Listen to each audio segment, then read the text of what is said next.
Security market में निवेश बाजार जोखिमों के अधीन है। इससे संबंधित सभी दस्तावेजों डॉक्यूमेंट्स को निवेश करने से पहले ध्यान से पढ़ें।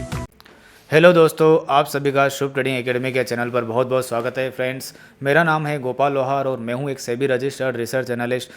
आज हम निफ्टी और बैंक निफ्टी की एनालिसिस करेंगे और आप अभी तक मेरे जितने भी वीडियो देख रहे हो सारे के सारे क्या है कि डेस्कटॉप से ही रिकॉर्डिंग कर रहा हूं मैं, क्योंकि मुझे यहां पर थोड़ा सा चार्ट एक्सप्लेन करना होता है तो डिजिटल पैनल के ऊपर वो चीज़ें एक्सप्लेन नहीं कर पाता हूँ। तो हमारे जो एनालिसिस के वीडियो आएंगे यहाँ पर इसी स्क्रीन से मैं रिकॉर्ड करूँगा आपको और काफ़ी अच्छे से एक्सप्लेन कर पाऊँगा।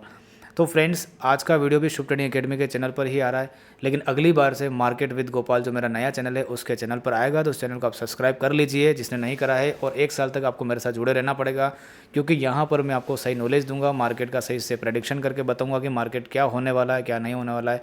क्योंकि अगर आप इधर उधर भटकते रहोगे तो मार्केट में आप हमेशा कन्फ्यूज़न ही रहोगे कि मार्केट में क्या हो रहा है क्या नहीं हो रहा है। इसलिए मेरे चैनल पर बने रहिए ताकि आपको कन्फ्यूज़न नहीं होगा। तो फ्रेंड्स, हम यहाँ से करेक्शन की बात कर रहे हैं और यहाँ से हम नीचे की तरफ गिरते हुए जा रहे हैं। यहाँ पर जब आया था बाज़ार तो मैंने आपको बोला था कि बाज़ार यहाँ से बी वेव बनाने ऊपर जाएगा और हमारा ए वेव यहाँ कंप्लीट हो चुका है। उसके बाद में ये कैंडल बनी। जैसे ये कैंडल बनी तो मैंने आपको बोला था कि हम रिट्रेसमेंट करने ऊपर की तरफ जाएंगे और जो हमारी रिट्रेसमेंट है वो मैक्सिमम जो होगी वो 62% के आसपास तक होगी और वहाँ तक आप इजीली जा रहे हो। और बाउंस बैक का समय भी मैंने बताया था, मिनिमम 15 दिन और मैक्सिमम 18-20 दिन के आसपास तक हम रह सकते हैं। तो बाउंस बैक का समय जो था वो तो हमारा एग्जैक्टली सही बैठा, 17 दिन तक का बाउंस बैक यहाँ तक।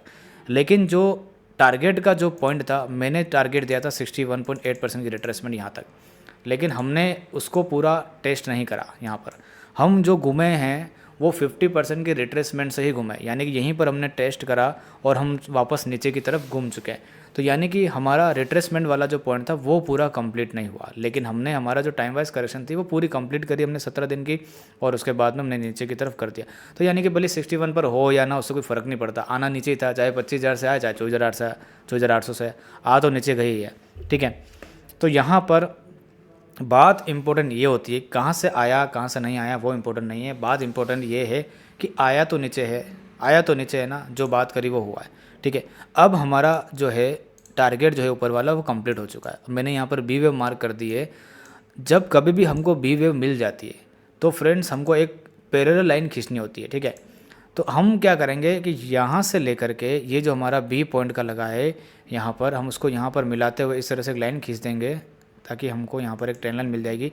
और ये जो ए वेव का लो पॉइंट है वहाँ पर ले जा करके इसको छोड़ देंगे, यहाँ पर छोड़ देते हैं यहाँ पर इसको।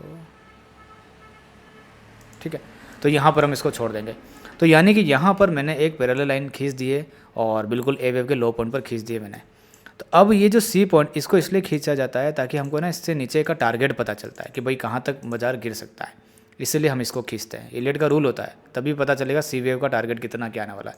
अब मैं आपको बताता हूँ कुछ चीज़ें कि यहाँ से जो सी वेव स्टार्ट हो गई है, कभी भी सी वेव जब स्टार्ट होती है जो ये ए वेव होती है उसका मिनिमम टारगेट जो होता है वो होता है 61.8% की रिट्रेसमेंट। आज आप सीख लीजिए, इलियट वेव में सीख लीजिए आप कि सी वेव का जो टारगेट होता है नीचे की तरफ में वो ए वेव का 61.8% की रिट्रेसमेंट होता है। अब वो कैसे लगाओगे आप, आपको यहाँ पर जाना है, ट्रेंड बेस फिबोनाची एक्सटेंशन पकड़ना है और यहाँ से लेकर के जो ए वेव का जो लो पॉइंट है यहाँ पर ले जाकर के इसको छोड़ देना है और ये जो आपको टॉप लगा है यहाँ पर थोड़ा सा ऊपर की तरफ में, यहाँ पर ले जाके छोड़ देना इसको। ठीक है, तो नीचे की तरफ आप इसको नोटिस करोगे तो 61.8% की जो रिट्रेसमेंट आ रही है वो आ रही है 23,000 के आसपास।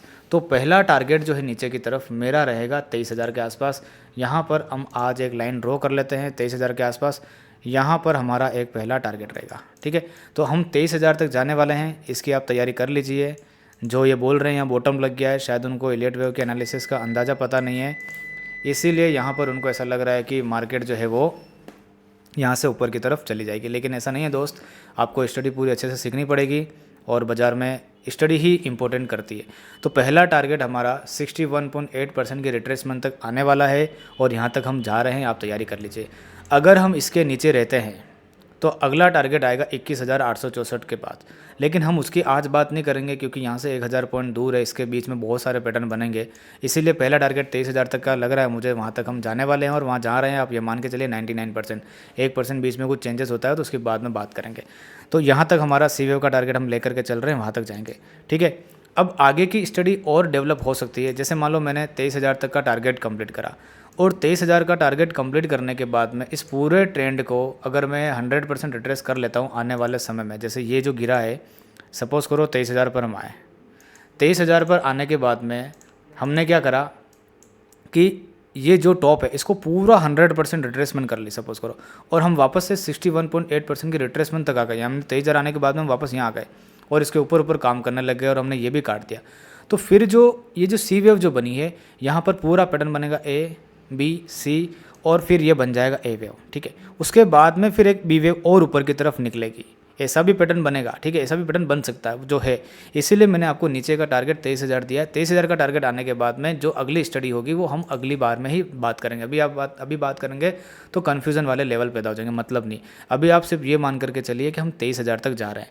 23,000 तक जा रहे हैं तो हम कैसे स्टेप में जाएंगे फ्रेंड्स? सी वेव जो बन रही है वो हमेशा 5 स्टेप में बनती है, ये हमेशा आप ध्यान करके चलिए, ठीक है। इसके अंदर इसको अगर 3 स्टेप बनाने हैं तो फिर वो भी 3 स्टेप इस तरह से बनेगा। अब मैं आपको बता देता हूँ कि यहाँ से जो हमारी अब आगे वाली जो रणनीति रहने वाली नीचे जाने की वो कैसे रहेगी, मैं आपको बताता हूँ। अगर ये 3 स्टेप में जाना चाहता है नीचे की तरफ तो यहाँ ए बनेगा, यहाँ कहीं बी बनाने वापस ऊपर की तरफ बाउंस बैक आएगा और फिर सी वे बनाने यहाँ पर आएगा, ठीक है। इस तरह से हम यहाँ पर क्या कर सकते हैं कि इस तरह से ऊपर नीचे ए बी सी बना करके नीचे की तरफ हम जा सकते हैं, ठीक है। तो ये ए बी सी बना कर नीचे आ सकता है तो भी वो सी वे का ही पार्ट माना जाएगा। और दूसरी चीज़, अगर 5 स्टेप में जाना चाहते हैं तो हम इस तरह से नीचे की तरफ 5 स्टेप में जाएंगे। जैसे ये 1 यहाँ पर मेरे हिसाब से कंप्लीट होने वाला है, उसके बाद में 2 का हम एक बाउंस बैक करने ऊपर की तरफ हम आएंगे, फिर हम एक 3 बनाएंगे, फिर हम एक 4th बनाएंगे, फिर हम एक 5th बनाएंगे। इस तरह से हम नीचे की तरफ गिरेंगे सी वेव के अंदर। तो दोनों तरह की स्टाइल होती है मार्केट के अंदर गिरने की, ठीक है। तो ये चीज़ है। तो यहाँ तक मैंने आपको अच्छे से समझा दिया। अब आने वाले समय में आप वीकली की कैंडल भी अगर आप देखोगे तो आप वीकली की कैंडल देखिए कितनी बड़ी बनी है फ्रेंड्स, कितनी बड़ी कैंडल, मतलब लास्ट 3 कैंडल का मूवमेंट जो है सिंगल कैंडल में ख़त्म कर दिया है। तो इस तरह से बाज़ार में नेगेटिविटी इतनी स्पीड से, क्योंकि अब मार्केट का ओरिजिनल ट्रेंड क्या है आप समझिए। अभी इतने समय से 2020 से लेकर के 2024 तक हमेशा बाज़ार जब नीचे आता था ऊपर जाता था, लेकिन अब पहली बार ऐसा हो रहा है बाज़ार जो नीचे आने के बाद में बाउंस बैक पूरा नहीं ले पा रहा और नीचे की तरफ कंटिन्यू कर रहा है। इसका मतलब it's self negative trend start हो चुका है। ये आप मानो नहीं मानो, आपको थोड़े दिनों बाद पता चल जाएगा। तो यहाँ से अब हम इसको शॉर्ट टर्म में समझने की कोशिश करते हैं 5 मिनट के चार्ट पर कि ये जो पैटर्न बनाया है, ये वाला जो पैटर्न बनाया है किस स्ट्रक्चर में बनाया है और आने वाले समय में क्या हो सकता है। इस पैटर्न के अंदर अगर दोस्तों ध्यान से देखोगे तो यहाँ पर 1 हमारा कंप्लीट हुआ है, ये हमारा 2nd कंप्लीट हुआ है और ये पूरा यहाँ पर 3 कंप्लीट करा है, और हमने ये जो साइडवेज जो बनाया है ये 4th यहाँ पर कंप्लीट करा है, और नीचे की तरफ हमने यहाँ पर 5th वेव जो है वो स्टार्ट कर दिया। तो यानी कि इस पूरे पैटर्न में डाउन साइड का जो फॉल है वो ख़त्म हो चुका है, ठीक है। तो ये 5th वेव के अंदर जो लास्ट वाला जो पैटर्न है उसको समझाता हूँ मैं आपको। यहाँ से जो 4th वेव 5th वेव में अंदर आया है, इसके अंदर हमने ये 1 बनाया, ये 2 बनाया और ये हम 3 यहाँ पर कंप्लीट करके जा चुके हैं। अब हम यहाँ से 4th वेव जो है ऊपर की तरफ ले रहे हैं। 4th वेव कहाँ तक जा सकती है? 4th वेव जो जा सकती है वो 1 मिनट के अंदर इस 200 EMA के आसपास तक जा सकता है। यानी कि अगर मैं बात करूँ मैक्सिमम जो बाउंस बैक है यहाँ से शॉर्ट टर्म में, वो यहाँ तक आकर के ख़त्म हो जाएगा 23,800 के आसपास। यहाँ पर जैसे ही आएगा वापस से इसको सेलिंग मिल जाएगी नीचे की तरफ, और इस लो पॉइंट के नीचे कहीं ना कहीं 5th वेव जो है वो कंप्लीट हो जाएगी। यहाँ पर हल्का सा 100 पॉइंट और एक्स्ट्रा मान लो कि जैसे 23,000 पर है ना, और हमने ये लो पॉइंट बनाया 500 400 के आसपास जो है हमारी 5th वेव कंप्लीट हो जाएगी। क्योंकि लास्ट के 5th वेव में हमने यहाँ पर एक 1 बनाया, ये 2 बनाया, ये 3 बनाया और हम यहाँ से एक 4th बनाएंगे। इस 1 के ऊपर नहीं जाएंगे कहने का मतलब मोटा मोटी, इसलिए मैक्सिमम बाउंस बैक ही 23,800 तक ही है।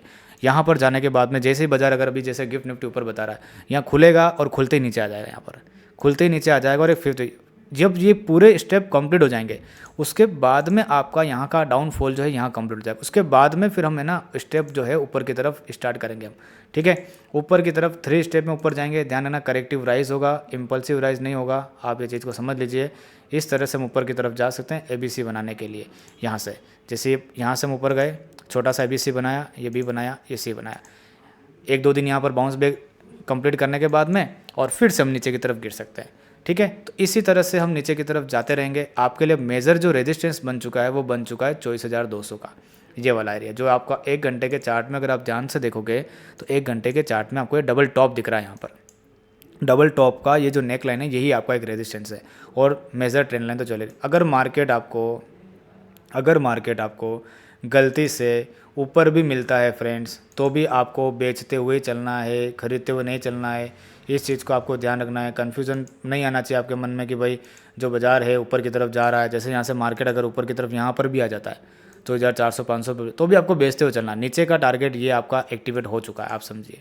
और एक बाउंस, एक जो गिरावट है ना, वो फ्रेंड्स एक बार के लिए मुझे लगता है कि सोमवार को और गिर सकता है। मंगलवार से आपको छोटा मोटा एक बाउंस बैक देखने को मिल सकता है, जो बाउंस बैक 2 दिन या 3 दिन तक चल सकता है, उसके बाद में फिर से गिर सकता है। ठीक है, अब ज़रूरी नहीं है कि बाउंस बैक मैं जो बोल रहा हूँ आएगा, लेकिन संभावना बढ़ गई है बाउंस बैक आने की, क्योंकि हम 24,800 से लेकर के 23,500 तक गिर चुके हैं। सोमवार को हम 100 पॉइंट और एक्स्ट्रा करेंगे, 23,400 हो जाएगा। तो मोटा मोटी हम यहाँ से 1000 से 1100 पॉइंट टूट चुके हैं, तो इसकी बाउंस बैक करने की तरफ जा सकते हैं 300-400 पॉइंट ऊपर, यानी कि बाजार आपको वापस से यहीं कहीं देखने को मिल सकता है 24,200 के आसपास, और उसके बाद में फिर से बिक वाली आ सकती है।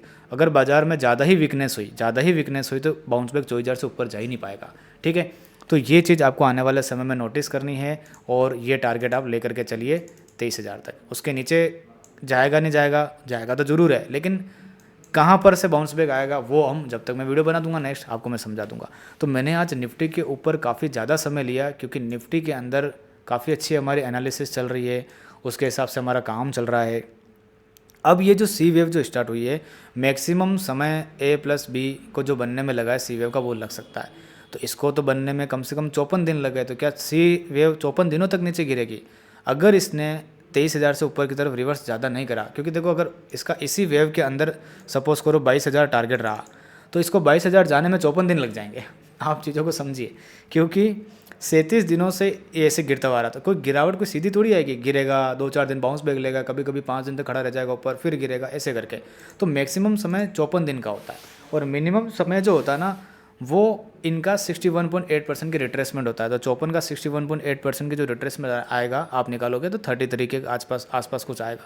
तो यानी कि हम ये समझिए आप, मिनिमम वही 13 से लेकर के 18 दिन या 21 दिनों के बीच में, मिनिमम 13 दिन और मैक्सिमम 21 दिन हम यहाँ पर क्या करने वाले हैं, नेगेटिव ट्रेंड में रहने वाले हैं। तो आप आने वाला जो समय है आज से 15 जनवरी 16 जनवरी तक हम नेगेटिव ही रहेंगे। हो सकता है कि पूरा जनवरी ही नेगेटिव रहे। ठीक है, तो आने वाला जो महीना है जनवरी का, वो नेगेटिव रहने वाला है, पॉजिटिव नहीं रहने वाला है। बाउंस बैक भी आएंगे, बाज़ार गिरेगा, रिकवरी करेगा, फिर गिरेगा, फिर रिकवरी करेगा। तो ये 2025 की जो कहानी है ना, ऐसे ही चलने वाली है। ठीक है, तो स्टेप बाय स्टेप चलना है। लॉन्ग साइड में ज़्यादा रहने का मुझे नहीं लगता है कि कोई स्टॉक में ज़्यादा कुछ सेंस है, कोई सेंस नहीं। आप खरीद के बैठोगे ना, बाजार जब इस तरह से गिरेगा ना, जहाँ पर जो कॉस्ट होगी आपकी वहीं के वहीं ला करके खड़ी कर देगा।